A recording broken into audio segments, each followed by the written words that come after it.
Ang topic natin sa video ito ay tungkol dito sa aluminum na to. Yan, ano ba siya?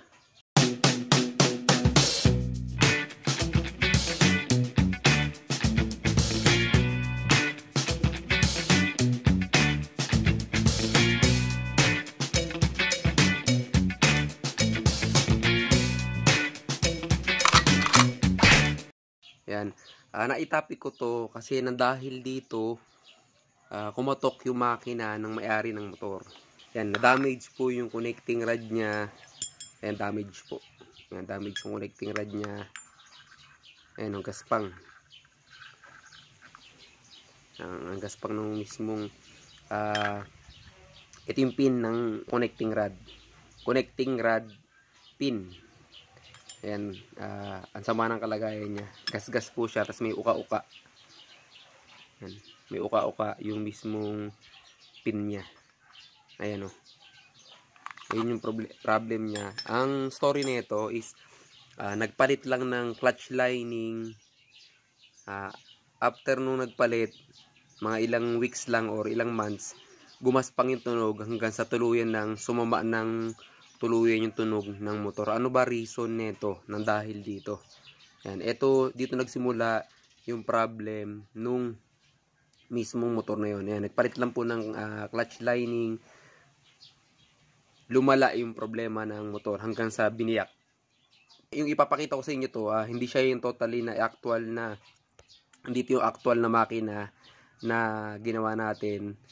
Ito lang po yung mga parts na pinalitan. Okay? Ito, kinuha ko lang yan dyan kung saan para lang may pakita ko sa inyo kung saan dumadaan yung mismong oil ng mismong motor. Okay? Start na po tayo. Mamaya natin sasabihin kung bakit. Mag-start tayo dito sa mismong gilid. Itong portion na to. Yan, kung mapapansin nyo, may butas po dito yan. Ito, may butas po dito yan. Dyan po dumadaan yung oil. Papuntang strainer. Yung oil strainer, ito po yun. Yan, hindi ko na siya nilinis kasi mga nakatambak lang na parts to. Yan. Dyan po nakakabit yan. Tapos, i-filter niya yung mga ribaba or yung mga element na mga malalaki na kaya niyang i-filter. Ngayon, yung mga pino, yan, pupunta po sa kabilang filter yon. Mga pinong parang mga grinding compound yung pino niya, pupunta po sa kabilang filter yon. Yan, dito muna tayo. Pagtapos ng strainer, papasok po dito sa butas na yan. Yan, papasok butas na yan. Ito yung partner niya. Ito yung partner niya.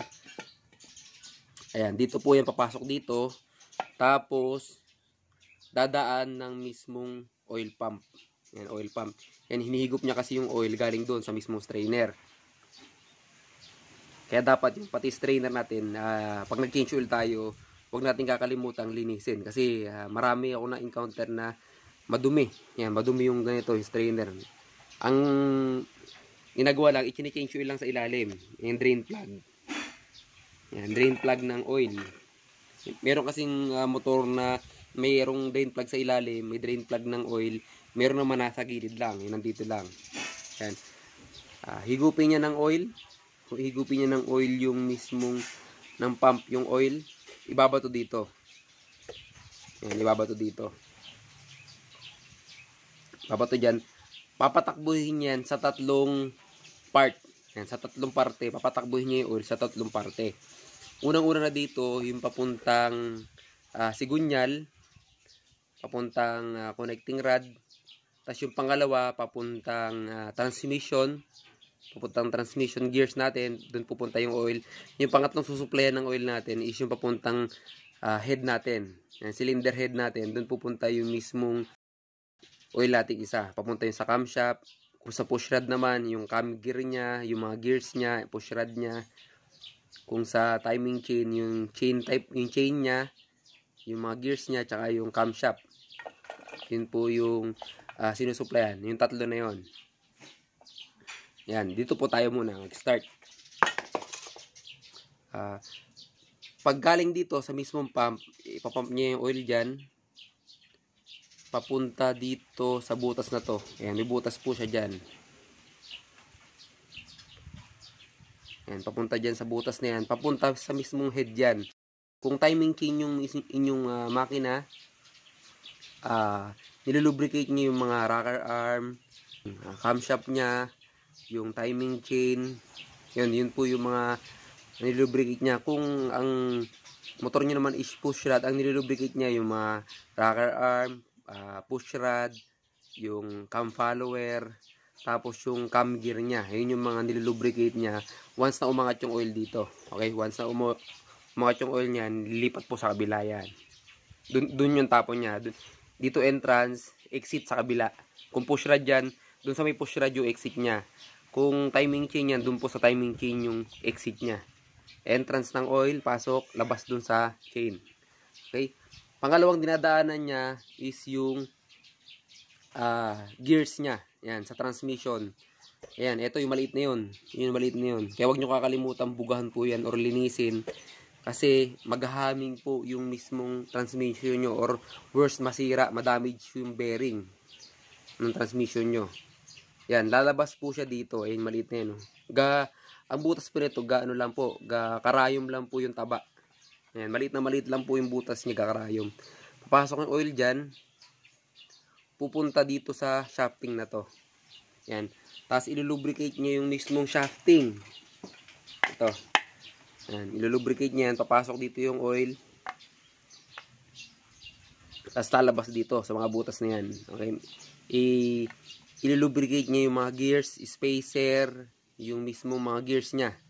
Okay. Ilulubricate niya lahat yun para maganda yung takbo or maganda yung lubrication system ng mismong transmission natin. Tapos yung kabilang side niya, yung partner niya, ito yung partner niya ulit.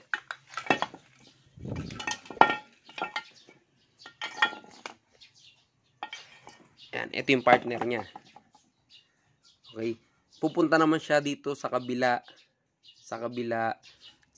part ng bearing. Ito siya. Yan. Pag nagpalit po tayo ng bearing, kung sakaling magre-rebuild tayo ng makina, kung magpapalit po tayo, magpalit tayo ng ganitong same na bearing din. Same na bearing yan. Ang purpose kasi nun, para hindi ma-damage yung parts na nakalagay dito. Yan. Kasi marami ako na-encounter na na-damage yung mismong yung kabitan ng clutch. Yan. Kung sakaling papalitan nyo tong bearing na to ng ganitong klase, madadamage po yung mga gears na nakalagay po sa shafting na to. Ito po yung sa clutch banda. Madadamage po siya pag ang inilagay nyo is ganito. Kaya kung ano yung tinanggal natin na parts ng motor natin, kung example may takip, ibalik nyo na may takip. Wag nyo ipipilit yung open. Okay? May purpose po kasi yan. Yan. Ang purpose niyan para yung oil pumunta dito sa loob nito. Kasi kung open yan, yung oil malalaglag siya dito. Okay? Ito yung mga na-encounter kong problem. Ito siya. Makikita nyo. Ayan o. Sobrang kalog niya.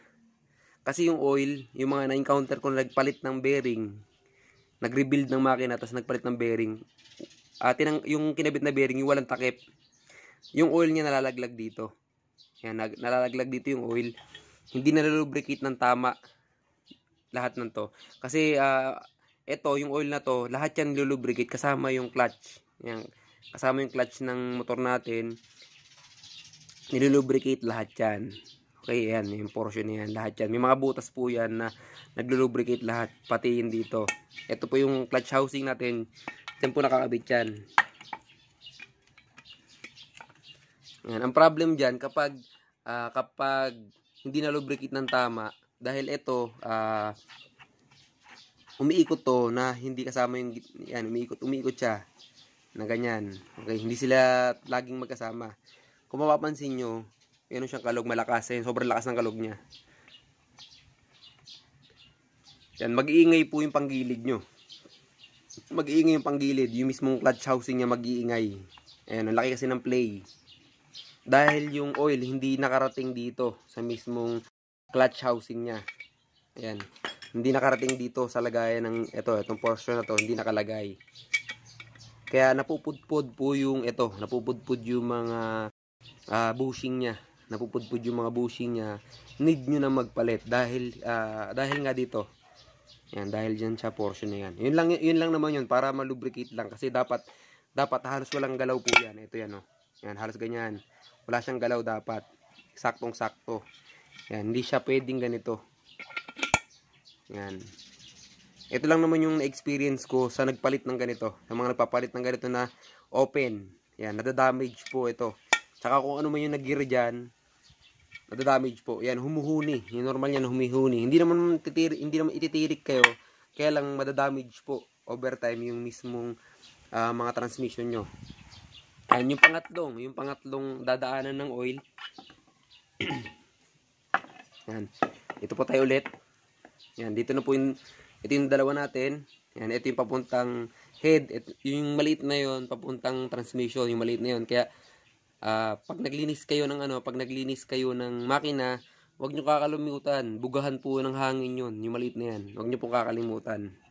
Promise. Kasi masisira po yung transmission kapag pinabayaan nyo po. Yan. Yung pangatlo, papunta pong Sigunyal. Yan. Dito po yon sa kabilang part. Ito. Dito siya. Itong portion na to. Yan, partner po yan. Magkasaklob yan. Partner po siya. Yan, tatlo yung dadaanan niya. Yung dalawa dito. Tapos yung itong isa sa Sigunyal. Yan, papasok po yung oil dyan. Dadaan po dyan. Yan, ito, ang purpose nito is istakan. Istakan ng oil. Yun yung purpose niya. Stock niya. Reserve niya ng oil para maganda yung oil na papasok kung saan siya magsusupply. Yan, lahat po yan may mga stakan ng oil. Kahit yung itong isa, may stakan po ng oil yan. Yan, kung makikita nyo may stakan. May stakan siya ng oil para mas maganda or maging mas solid yung mismong oil. Kasi habang umaandar yung makina natin, nagkakaroon po ng bubbles yan. Lalo kung high RPM lagi yung makina natin at mainit na yung langis, nagkakaroon ng bubbles yan. Para ma-eliminate yun, mas maging solid ulit yung langis natin. Kumbaga, mabuong oil siya na walang bubbles. Ito yun yung purpose niyan. Magkakaroon siya ng reserve dito. Ayan, dyan tatambay yung mga oil. Kaya may mga reserve yan. Tapos, papasok dito. Ayan, pagpasok dyan, diretso na dito sa mismong, ayan, dito, sa filter. Ang tawag po dito sa ganitong klaseng aluminum is rotor, oil filter, or oil filter. Yan, normal nakakabit to sa mga Honda engines or sa mga China engines na mga motor. Yan, kagaya ng Honda CRF 150, Honda Supremo, CB150, CB125, TMX 155, TMX 125. Sa maliliit na engines nila, yung 110, 100, tsaka 125, meron silang ganito pero kasama yun sa Clutchmatic. Yan, iba yung forma pero same na filter din. Yan. Normal to sa mga 150 tsaka 125 na mga pang Pantra or Pantra na bike. Pantra, tapos mga enduro nila, yun yung dun to common. Dun siya common na makikita. Tapos sa mga China bikes, gaya ng Rusi, Rakal, Euro, SYM, Motoposh, Skygo, at kung ano pang motor, meron silang ganito. Sa mga 125 at 115cc nila, hanggang 250cc, meron silang ganito. Yan. Paglagpas dito, yan. Pagdaan dito, yan, dadaan siya dito sa spring na to. Yan, ito yung transfer mechanism niya para yung oil dito mag-transfer dito. Ayan, kasi ang purpose ng spring na to para sumarado siya, hindi siya magkaroon ng gap. Kasi kung walang spring, magkakaroon siya ng gap. Yung oil, imbis na pumasok sa sigunyal, malalaglag. Okay? Pagpasok dito ng oil, kung makikita nyo dito, mayroon pong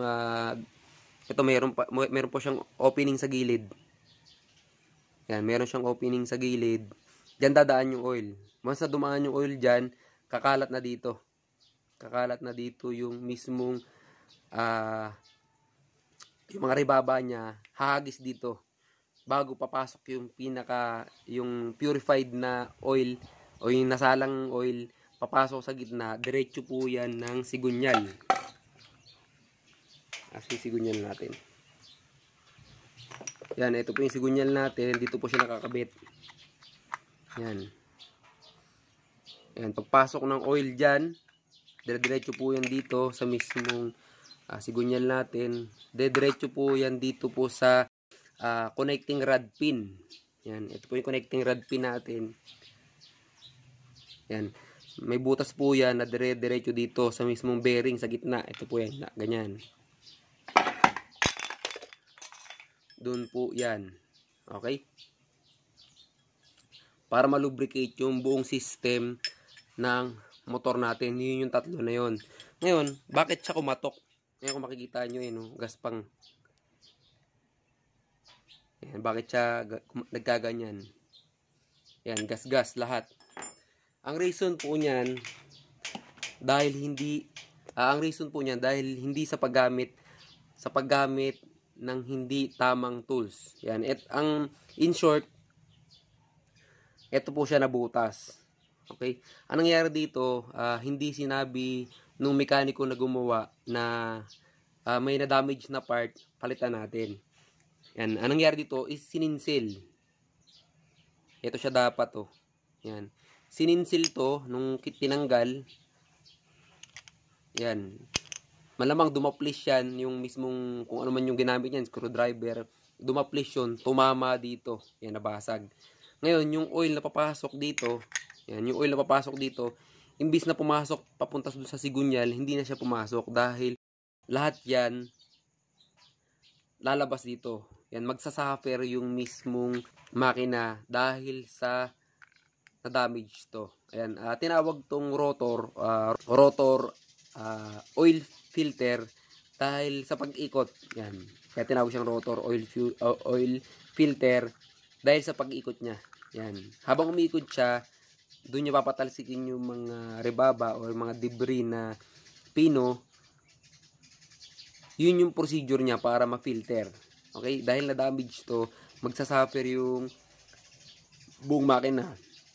Maglulus compression yung mismong oil na pupunta sa mismong head. Mababawasan ng percentage dahil naglilik dito yung mismong oil. Na imbis dapat pupunta siya dito sa mismong sigunyal, hindi siya nakapunta. Kasi may in-engineer yan sa tamang specs, sa tamang butas, para mag-equally divided yung mismong oil na dapat ilubricate kung ano man yung dapat niyang ilubricate. Yan, ito yung reason. Normal na gagamitin dapat dito is itong socket. Yan, mura lang po yung ganitong socket. Nasa 150 hanggang 250. Depende po sa kung saan kayo bibili. Depende po sa bibili nyo. Sa Shopee or sa Lazada, meron to nito. Mabibili nyo po to. Ang tawag po dito is crown or castle wrench. Or yung iba tawag dito is crown or castle socket. Okay? Yun yung normal na tawag dito. Gamit po kayo ng proper tools. Yan, para matanggal to. Pero noon naman ginagawa ko is sinisinsil ko rin to. Dahil wala pa akong mga pyesa, wala pa akong mga tools noon. Yan, matagal na. Siguro year 2008. Nagagawa na ako. Wala pa akong mga kompletong tools noon. Pinapalo ko siya. Yan, pinapalo ko rin siya ng screwdriver. Pero hindi ko naman hinahayaan na mabutas to. Dahil may purpose bawat parts ng mismong makina. Nakakapanghinayang lang dahil si customer, syempre, hindi naman natin pinupulot yung perang pinanggagastos natin sa motor natin or sa pinampapanggawa natin. Nakakapanghinayang lang dahil nagpapalit lang po siya ng clutch. Kung sino man gumawa ng motor niya, nagpapalit lang siya ng clutch. Nasira yung motor niya dahil dito sa leak na to. Yan, sa nangyari na yan sa kanyang motor. Okay? Sana sa simpleng tips na tinuro ko ngayon, may natutunan po tayo. Maraming salamat. Meron pa kayong mga tanong o suggestion? Sasagutin natin yan sa mga susunod na video. Huwag niyong kakalimutan mag-like and subscribe.